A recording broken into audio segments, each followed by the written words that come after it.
Physiological effects of laparoscopy: pneumoperitoneum, position of the patient, and of course, as I discussed, anesthesia.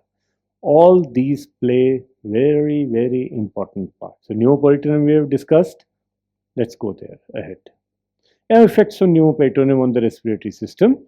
There is increase in PCO2 and obviously the VCO2. There is splinting of the diaphragm. By splinting means that there is a pressure on the diaphragm. So if the person already has some cardiac issues, that is where a laparoscopic pressure should be kept low, and attempt should be made that the procedure should be kept as short as possible. And in case we anticipate that a laparoscopic procedure is going to take much longer than an open one, or even if it is going to take the same time but the long procedure is anticipated, it's better to do an open, because even if you take 6 hours of open surgery, it is far less safer as compared to 6 hours of laparoscopic surgery, because in an open surgery there is no direct pressure on the diaphragm, so the load on the heart is less. So decreased lung volumes and capacities, obviously because of the decrease in the space. Increased airway resistance. Then there is a VQ miscarriage, there is the endobronchial movement of endotracheal tube. Then hypoxia and hypercarbia. Of course, hypoxia, hypercarbia, trained anesthetists, they realize it very quickly, and very often whenever there is some changes in the BP or anything, we are asked to immediately release the pneumoperitoneum. That happens very often with little risky patient, and either we convert the procedure to open, or we wait for a while, let the patient be stabilized, and we inflate the gas again at a lower pressure. Now, effects of pneumoperitoneum on CVS. Of course, there should be a complete lecture on this, and preferably to be taken by an anesthetist. But still, just for a completion's sake, hypercarbia, sympathetic stimulation, tachycardia, arrhythmias, blood pressure increase, because very often we have seen that the patients before even induction, the BP is say 200 or 180 by 110. Very often we put that patient back into the list or we postpone. Because the moment we are going to create a pneumoperitoneum, there is going to be at least 10 to 20% of increase in BP, even in a person who has a normal blood pressure. So if there's already an increased blood pressure, by creating pneumoperitoneum, we are going to jeopardize the patient. So either we postpone or we first stabilize the BP before we actually take up the patient. Increase venous pressure. Then there are lots of hormonal factors which come. And of course, decreased splanchnic blood flow because there is a pressure, and there is no change in coronary blood flow, although directly. Now, effects on pneumoperitoneum in kidneys: decreased renal blood flow, decreased GFR and urine output. So you have to keep a close watch on how much urine is occurring, as we do in for every case, not specifically to the pneumoperitoneum. Now, regurgitation, aspiration. Again, why aspiration? Why regurgitation? Because there's a direct pressure which is going. And this was the reason when I started off, a nicely placed nasogastric tube and an empty stomach is going to decrease the chances of regurgitation and aspiration. Hypothermia. This is a real threat, especially in elderly patients or small kids. Then increase intraocular pressure and increase intracranial pressure. A physiological effect due to positions of the patient. Respiratory system. Whenever we have a head up position, it is relatively safer for the patient. But when there is a Trendelenburg position, there is decreased capacities and compliance. There is a complete shift. On then CVS problems, increased venous return, and everything goes haywire. So whenever when you need a head low position, what you have to see is that either the head low should be as minimum as possible, or what we are doing in our heavy patients is that we need a pelvic low position. So we are putting a sandbag under the sacrum. So at least 10 to 15 degrees the patient goes up and the need of the low head is decreased. That is we do for our heavy patients. Now reverse Trendelenburg. Now when we are doing reverse Trendelenburg, when do we do it? We do it for all upper abdominal surgeries, that we do our bariatric work on that. Now it leads to a decreased venous return and decreased BP because all the blood is being pulled down. So there is a venous stasis. So DVT pumps are an essential component whenever we are doing such surgeries, and the risk of pulmonary embolism increases. Now, effects due to anesthesia, they are local, then minute ventilation is increased. Anyhow, we can do this, in some other surgery. Let's be fixed to the pneumoperitoneum. Now, let's come down to the surgeon's horror. Let the anesthetist discuss the anesthesia complications. Traumatic complications. These are the worst of the lot, whether intra-abdominal or from the abdominal wall. And these are a surgeon's nightmare. We have seen patients dying on operating table even before the first step of dissection was done, right after pneumoperitoneum. I may be sounding scary, but whatever I am saying, every word is correct. Most often people don't come out with that, and that is the place where all the precautions that I was telling you about creating of pneumoperitoneum come to play. I'm not saying that if you are taking all these precautions, such complications will not occur. For example, even absolutely safe drivers on the road who don't do any blunders, who drive in safe speed limits, do suffer with accidents. But as compared to risky or rash drivers, their accidents are rare, and with the rash drivers, the accidents are far more common. Similar is the story of traumatic complications. We can have the bleeding per abdominal wall directly from where we are inserting. It cannot lead anything much in case the bleeding is not going in spite of a big hematoma formed over there, which gives rise to discoloration. Patient is bothered about that. And in case that bleeding from abdominal wall goes inside, and then even we have re-explored patients for that where bleeding has occurred from both sides. Then comes the visceral injury. Now this happens when the needle, pneumoperitoneum, or the trocars go too deep inside. So always try to make a habit that moment you have entered, you should stop. The hand should go like this, come back like this. Make it a habit, everyone will develop it. That moment you stop just after entering the abdominal cavity, the chances to the viscera are decreased, unless of course there are adhesions which are already made the gut stuck to the abdominal wall. So visceral injury. But the real nightmare is a major vascular injury.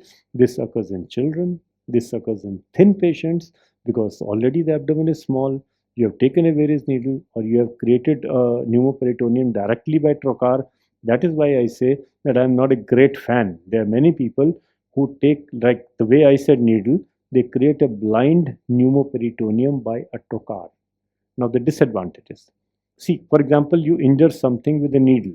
Needle had this much diameter and trocar has this much diameter. A needle will probably injure the abdominal wall and it will go inside and maybe injure the small bowel with a small puncture wound. But a trocar will cut it. Another big disadvantage is of creating pneumoperitoneum by a trocar, especially a 10 mm trocar. Moment you go in, the gas rushes in fully because it's a big trocar and the abdomen becomes inflated in within seconds. And what complications we discussed just now in previous slides, the anesthesia complication, the cardiac overload, that comes like this.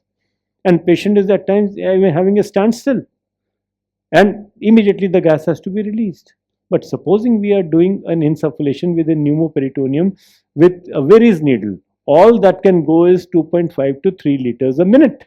So gradually the pressure increases. Number one, it gives time for hemodynamic stability to occur. And number two, in case something is going to happen, it starts showing up at an early phase. The anesthetist says, okay, dear, stop the gas insufflation before actually something goes wrong. But this doesn't happen when we are insufflating with a complete big trocar. But at times, a trocar insufflation is necessary. If you have a bariatric patient, say 150 kg, 160 kg, 200 kilograms, if you insert a needle, number one, needle may not go in. Even if the needle goes in, the 3 liter pressure per minute, the bulk is so much that the abdominal pressure will not probably build up. So that is where we use a direct trocar insertion for creation of pneumoperitoneum. And still preferable, the entry is done by a Visi port. Now what is a Visi port? I will let you know. Let me show you. No. So this is a Visi port. This is a disposable port, just like your metal port. It has a hole for the trocar, but even the trocar has a hole over here. It can go through straight And through this vision, there is a camera inside. The lens goes like this, and the lens system, the camera system, the trocar system with the camera attached at the back, you enter inside. In case I don't think I have a video, otherwise I would have shown you a video, that you go inside under vision. So you are able to have a fair amount of idea that what are we dealing with. So this is a visiport. Now, injuries caused by the various needle, as I was discussing, the figures are here. As they say, in God we trust. Rest everyone must present data to support their comments. So here is the data. You can see that how much of injury can actually occur. And small gut is the most common visceral injury, and minor injuries, stomach was the most common. Now, incidence. That one meta-analysis showed the incidence of vascular injury to be 0.44% in the closed cases compared to 0% in open cases. As I told you, that the open technique is relatively better. Now, sub complications, respiratory complications, subcutaneous emphysema. If the gas has not been filled in the proper plane, it can definitely lead to a thing called subcutaneous emphysema, which is pretty irritating. And this occurs more whenever we are trying to create a retroperitoneal space. Pneumothorax, yes, it can occur. How? It can occur through a direct injury, especially when you're going through the palmer's point. It can occur through use of electrocautery. When you're doing upper abdominal surgery, you have pierced the diaphragm. It can occur when you are passing in needles. Pneumomediastinum, again, high pressures being used, a prolonged surgery, and you are doing surgery, say around hiatus hernia. You are opening into the mediastinum, there is a chance that it can go into sick, and pneumopericardium similarly. Now, as I said, pneumothorax, potential channels may open. There is a defect in the diaphragm. Now, whether this defect has been created by you or it was already there. Then weak points in aortic and esophageal hiatus, pleural tears during surgery at GE junction, and rupture of pulmonary bullae. This occurs, this is basically not a direct complication of surgery, but this is that the patient's condition had some bullae, and just because of an increased pressure, it ruptures. It can even occur in open surgery. Now, sudden progressive hypoxemia. As I mentioned, you have to keep a watch. SpO2 falls, and it falls off slowly till the point it comes so low that there is difficulty. An increase in peak airway pressure, that's why we need to give more of oxygen. Then subcutaneous emphysema, and this can, of course, you have to listen whether there is equal air entry or not, rather than waiting for some sort of an X-ray to come. Avoid ICCT, increase FiO2. We have to increase the intake of oxygen, as I mentioned. Stop nitrous oxide, reduced IIP, PEEP, and these are all things which I think anesthetist is going to tell you better. And needle drainage in case there is a pneumothorax, because it can be very safely done. Now, gas embolism. This is the mother of all complications. Gas embolism means chances of sudden death on OT table or in immediate post-op period. So gas embolism is something which can, at the best I can say, that if you have taken all the precautions, in spite of that, gas embolism occur, and you are just unlucky. As the word indicates, there is a gas log in the vena cava or the right atrium.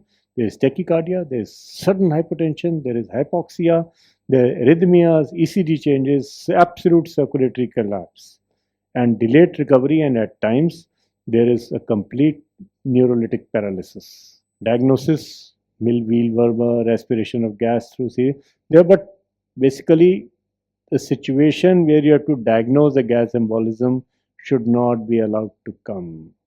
You should try to be very, very careful. Now, gas embolism, stop insufflation, release of all pneumoperitoneum, head down position, left lateral position, increase of FiO2, and stop nitrous oxide, hyperventilation, and aspirate gas through the central venous catheter, and of course the CPR.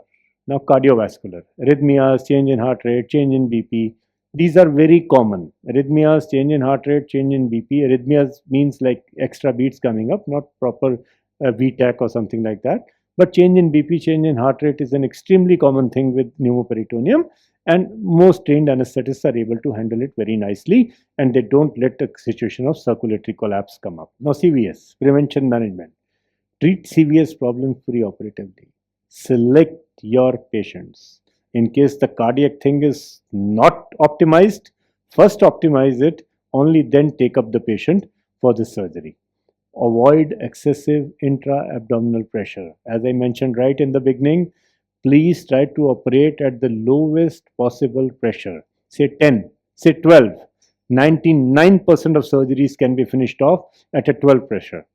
Correct hypoxia and hypercarbia immediately. You need an experienced anesthetist and an open eyes to see that. Slow insufflation. As I mentioned, Vari's needle is good because it fills up the gas slowly.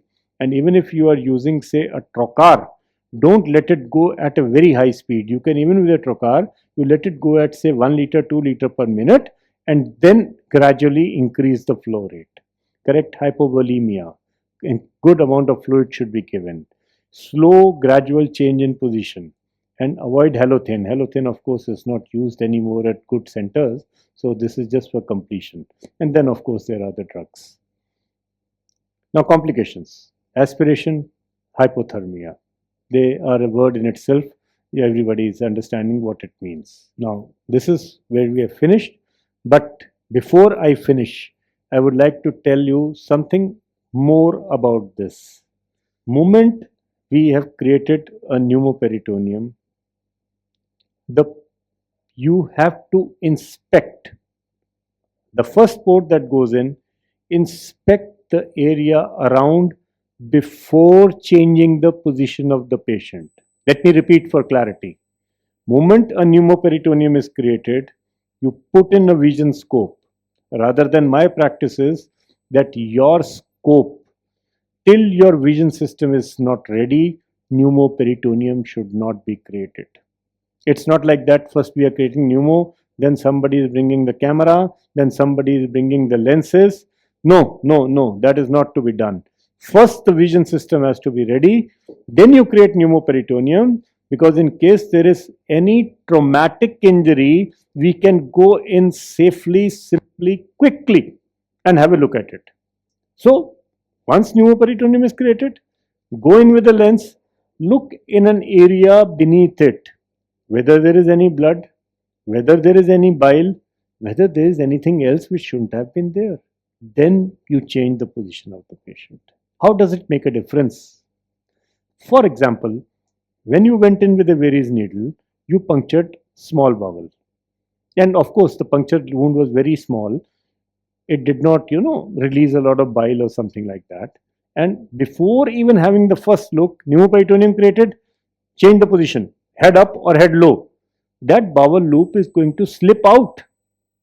And you operate your surgery, you come out, and third day you realize that patient has developed peritonitis. So first thing first, create pneumoperitoneum, go in, have a look. If there is any blood anywhere, do a suction, remove that blood to see whether that the blood has fallen from the top or that blood has come from the bowel. Whether there is any hematoma, whether there is any bile leak or bile staining over that area, and if you have a doubt, examine that area completely before you change the position. So this is a very, very simple step, and the one which is missed by most people. And of course, once I tell you my technique, I will tell you about little bit more about what are the safety things that we achieve by that. Thank you, friends. And thanks especially for such a patient hearing, because it's a very dry topic, pneumoperitoneum. Thanks once again for that.